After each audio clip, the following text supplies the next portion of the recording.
खुलुमबाय दिनै मोनाबिलिनि खौरांफोरा जाबाय गिबि खौराङाव दङ बड'फानि मुसुखाखौ देख्लाबनाया गासै बर' माहारिखौनो देख्लाबनाय आरो लाजि फोनांनाय जादों। दायनिगिरिया थाबैनो गोख्रों साजा मोनथारनांगोन बे बाथ्राखौ बुंदों खोरोमदाव औवारी बिथाङा। बाक्सा जिल्ला दुलाराय बर' फरायसा आफादनि बानजायनायाव दिनै जिल्लानि सिङाव थानाय मसलपुरनि गोजोनपुरि पार्कआव गायसननानै दोनजानाय बर' हारिनि बिफा बड'फा उपेन्द्रनाथ ब्रह्मनि मुसुखाखौ सोरबा सिनाय मोनै दुथांफोरा देख्लाब देख्लिब खालामनानै गालांनायनि बेरेखायै सुबुं खुद्रिसारनाय हाबाफारि लानाय जालाङो। हाबाफारिनि गेजेरजों बेबादि अगेन हाबा मावग्रा सुबुंफोरखौ पुलिस बिफाना थाबैनो हमनानै गोख्रों साजा होनांगौनि दाबि दिखांनायबो जायो। बड'फानि मुसुखाखौ देख्लाबनाया जों गासै बर' माहारिखौनो देख्लाबनाय आरो लाजि फोनांनाय जादों। बेनिखायनो इयुननि समाव बेफोरबादि हाबा मावनायनिफ्राय जानगाराव थानांगौनि थाखाय गोख्रोङै बिथोन हरनाय जायो।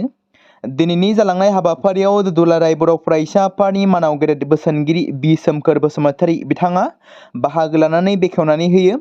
बुंथिगिरि आलासि महरै बाहागो लादोंमोन दुलाराय बर' फरायसा आफादनि मानाव गेदेर लोगो आफादगिरि खोरोमदाव औवारीया। हाबाफारियावनो मिरु एबसुनि मानगोनां लोगो आफादगिरि उमेश दैमारी, नेहाथारि बिरखां नार्जारी, सुबुं फोनांजाब नेहाथारि नितु बर', बर' थुनलाइ आफादनि नेहाथारि मिनिसोरां ब्रह्म बिथां आरो जिल्ला एबसु आरो दखरा एबसुनि मावथि बिबानगिरि बिथांमोनाबो बाहागो लादोंमोन। नैथि खौराङाव दङ जुबिन गार्गनि हरखाब थैनायनि उनाव बे जाथायजों लोब्बा थानाय सानै दायनिगिरि श्याम कानु महन्त आरो सिद्धार्थ शर्माखौ दिनै हमनो हाबाय। बेनि उनाव गोबां सुबुंफोरा ससियेल मिडियायाव गाव गावनि बिबुंथिफोरखौ फोरमायथिदों। बे सोमोनांथाव हमजानायनि दान्दिसेनि उनावनो मन्त्रि पीयूष हाजरिकायाबो ससियेल मिडियायाव गिबि मन्त्रि डक्टर हिमन्त बिश्व शर्माखौ बाख्नायदों आरो गावनि फेसबुक पेजनि गेजेरजों ओरैबायदि लिरदों दि मानगोनां गिबि मन्त्रि डक्टर हिमन्त बिश्व शर्माया जोंनि अनजालु जुबिननि हरखाब रुंसारि जाखांनायनि उनाव न्याय होनो थाखाय आबुङै समायखिरा लादों आरो बे लामाजों आवगायलांगासिनो दं।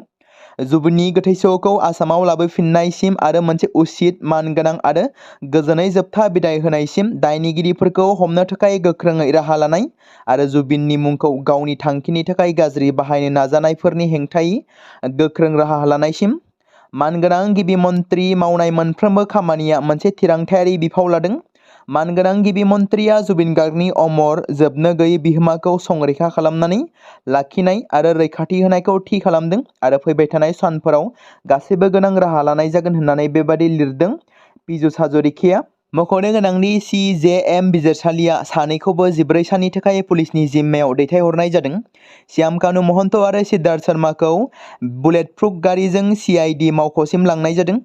फारसेथिं जुबिन गार्गनि बिसि गरिमा सइकिया गार्गआ सिद्धार्थ आरो श्याम कानुखौ हमनायनि उनाव गोजोननाय फोरमायदों आरो बिथाङा बुंदों दि श्याम कानु आरो सिद्धार्थखौ खानाय जानाया मोजां बाथ्रा। जोंहा सोरखार आरो न्याय खान्थिनि सायाव आबुं फोथायनाय दं। बै सानखालिनो मा जाखो बेनि सैथोखौ बिसोर फोरमायनांगोन।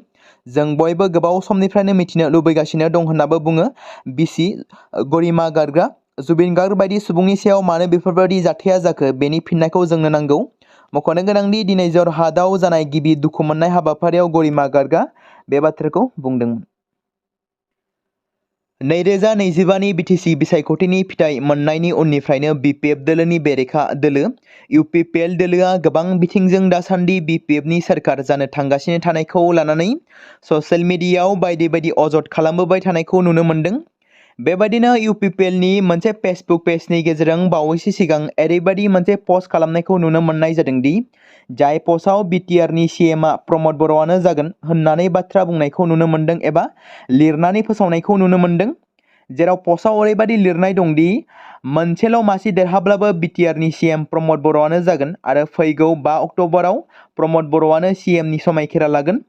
रायजो राजा नोंथांमोना बे पस्टनि सायाव मा बाथ्रा बुंनो सानो? थारैनो BTCआव हाग्रामा महिलारिखौ मानो सिगां बेफोरबादि बानसावगासिनो दं? बेबादिनो माब्लाबा BPFनि मानसिफ्रा पाब्लिक प्लेसाव ओंखारनो होआखै होनना स्प्रेड खालामनानै होदों थामहिनबा भिडिअ स्प्रेड खालामनायखौ नुनो मोन्दों। डिब्रुगड़ जिल्लानि लेपेटकाटा गेलेग्रा फोथारनि साखाथियाव मोनसे दुखुनांथाव लामा जाब्रबथाय जादों। बे जाब्रबथायाव 3 दावबायारिफोरनि जिउ खहा जादों। जायगायावनो 2 सुबुंनि जिउ खहा जायो आरो सासे सिख्लाया देहा फाहामसालिसिम लानानै थांबाय थानाय समावनो लामायावनो जिउ गोमायो। थैनाय सुबुंनि सिनायथिखौ दासिमबो मिथिनो मोननाय जायाखै। दिनै फुंबिलि समावनो डिब्रुगड़ सिमेन्टनि साखाथियाव AS04 S5355 रेजिस्ट्रेशन नम्बरनि गंसे लाक्जारि गारिया कन्ट्रल गोमानानै मोनब्रै लेननि माहारियारि राजा लामानिफ्राय गंसे हाखराव गोग्लैलांदोंमोन आरो गारियावनो सानै हौवा आरो सासे सिख्ला दंमोन, जेराव साथामबो दुखुनांथावै जिउ गोमायो। भारतनि आइजो क्रिकेट हानजाया गुवाहाटीआव श्रीलंकाखौ 59 रानजों फेजेननानै 2025 मायथाइनि ICC आइजो बुहुम कापनि दावबायनायखौ जागायदों। दीप्ति शर्माया गावनि साबसिन अलराउन्ड दिन्थिफुंनायजों भारतनि देरहानायाव मैखोम बिफाव लादोंमोन। अमनजोत कौर आरो दीप्ति शर्मानि गेजेराव 100निबो बांसिन बाहागो लानाया भारतआव 47 अभाराव 8 आरो 269 रान बानायदोंमोन। श्रीलंकाया गोख्रों जागायनायनि उनावबो भारतनि साथाम गेलेगिरि फारियै दीप्ति शर्मा, स्नेहा राणा आरो श्री चरणीजों हेंथायै जुजिनो गोनां जादोंमोन, जाय श्रीलंकाखौ 45.4 अभाराव 211 रानाव फेजेनदोंमोन।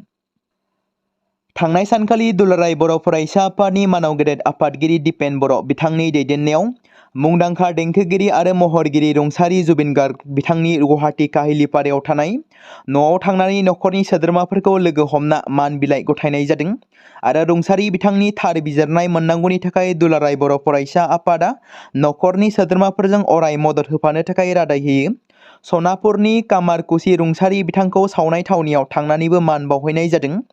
मिरु दुलाराय बर' फरायसा आफादनि मानगोनां लोगो आफादगिरि उमेश दैमारि, लोगो गाहाय नेहाथारि दिनेश ब्रह्म, नेहाथारि बिरखां नार्जारि, सुबुं फोनांजाब नेहाथारि सोमदोन ब्रह्म आरो थुनलाइयारि नेहाथारि मिनिस्रां ब्रह्म बिथां आरो उदालगुरि जिल्ला एबसुनि आफादगिरि कर्नेलियास दैमारि बिथांजों लोगोसे एबसुनि मावथि दैदेनगिरि आरो बाक्सा जिल्ला एबसुनि आफादगिरि नन्देस्वर दैमारिजों लोगोसे जिल्लानि दैदेनगिरि बिथांमोनाबो बाहागो लादोंमोन। 29 नं सुक्लाय सेरफां बियाबाव गोदानै सायख'जानाय MCLA गणेश कछारिया खोथा होनाय बादि मावफुंदों। BTC बिसायख'थियाव गणेश कछारिया बिसायख'थिनि समाव रायजो राजानो खोथा होनाय बायदिनो मैया देरहासार जानायनि 4 साननि गेजेरावनो थांनाय गोलाव साननिफ्रायनो सुक्लाय सेरफां ओनसोलनि गाहाय लामानि जेंनाखौ फोजोबस्रांनो खोथा होनाय बायदिनो माहरिपारानिफ्राय बाङालिपारासिम गाज्रि जानानै थानायखौ मैया फोसाबनानै होनो थाखाय आखायाव लादों। बेजों लोगोसे सुक्लाय सेरफां बियाबाव थानाय सुक्लाय जोहोलावफुरि पार्कखौ रायजो राजानि थाखाय उदाङै खालामनानै मावनानै होनो थाखाय थांखि लादों आरो बे पार्कआव आसामनि मुंदांखा देंखोगिरि रुंसारि जुबिन गार्गनि मुसुखाखौबो गायसननाय जागोन होननानै बिथाङा बुंथिदों। बे समाव मोनसे गोनां फोसावथाय बर' सावथुन नायनानै मोजां मोनग्रा गासै बर' रायजो राजाफोरनि गेजेराव लानानै फैदों मोनसे बर'नि OTT प्लेटफर्म गोनां, जाय प्लेटफर्मनि गेजेरजों नोंथांमोना बर'नि गोदान गोजाम सावथुनफोरखौ नुनो मोनगोन। थांनाय माखासे बोसोर सिगां बर'नि गेजेराव लानानै फैनाय निउबो एप बायदिनो फिन आरोबाव लानानै फैदों बर' रायजो राजाफोरनि थाखाय। बे बाथ्राखौ मख'नाया गोनांदि 2025 मायथाइनि जानुवारि दानाव ओंखारनाय आंगो स्ट्रिम मुंनि मोनसे OTT प्लेटफर्म गोनां निउबो एपनि गेजेरजों नोंथांमोना गोबांथार बर'नि सावथुनफोर जेरै ट्रेजेडि, रमान्टिक, एक्शन आरो कमेडिजों बुंफबनाय सावथुनफोरखौ नुनो मोनगोन।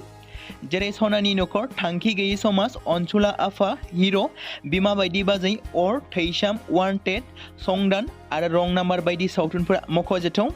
बेफोर सावथुनफोरखौ नायनो थाखाय नोंथांमोना गिबियावनो आंगो स्ट्रिम एपखौ गाव गावनि मबाइलाव थानाय प्ले स्ट'रनिफ्राय डाउनल'ड खालामनानै लोगोसे इनस्टल खालामनानै गावनि मबाइल नाम्बारजों लगइन खालामनानै लाग्रोनांगोन।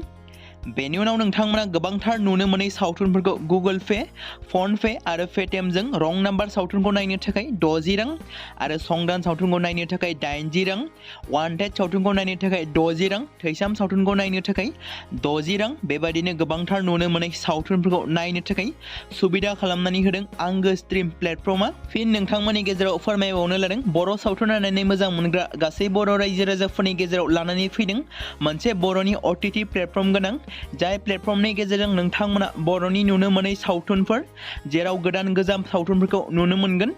बे बाथ्राखौ मख'नाया गोनांदि 2025 मायथाइनि जानुवारि दानाव दिहुनजानाय आंगो स्ट्रिम मुंनि मोनसे OTT प्लेटफर्म गोनां एपनि गेजेरजों नोंथांमोना गोबांथार बर'नि ट्रेजेडि, रमान्टिक, एक्शन आरो कमेडिजों बुंफबनाय सावथुनफोरखौ नुनो मोनगोन। जेरै रं नाम्बार, संदान, वान्टेड, थैसाम, अर, बिमा बायदि बाजै, हिर', अनसुलाफा, थांखि गैयि समाज, सनानि नखर बायदि बायदि सावथुनफ्रा मख'जाथाव।